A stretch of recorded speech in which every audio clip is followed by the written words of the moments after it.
እዚህ ጋር ደግሞ ያላሳያችሁ ነገር ምንድነው?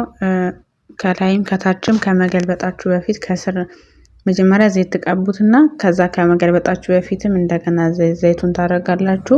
ከገለበጣችሁትም በኋላ በሁለቱም ሳይድ ዘይቱን ካደረጋችሁ በኋላ መልሳችሁ ኦቨን ውስጥ ከቱታላችሁ ማለት ነው። እሱን አሳያችኋለሁ ብዬ እንደውም ወደቀችብኝ እና እንደዛ ነው። ከዛ በኋላ ያው እንደዚህ የሚያምር ሆኗል መጨረሻው ላይ ማለት ነው። እና ደስ ይላል። በጣም ነው የሚጣፍጠው።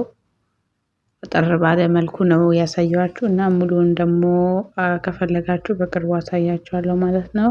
እና ሰብስክራይብ ላይ ኮሜንት ማድረግ እንዳትረሱ። በጣም አጭር ቪዲዮ ናት እቺ ቪዲዮ ያመጣሁላችሁ ብዙ ስለጠፋው ያው ከዚህ በኋላ በጣም ጥሩ ጥሩ ቪዲዮዎችን እሰራላችኋለሁ። ያው ከስራ ጋር ብዙ ስለማይመቸኝ ነው። ወዳችኋለሁ። ባላችሁበት ሰላም ሁኑልኝ።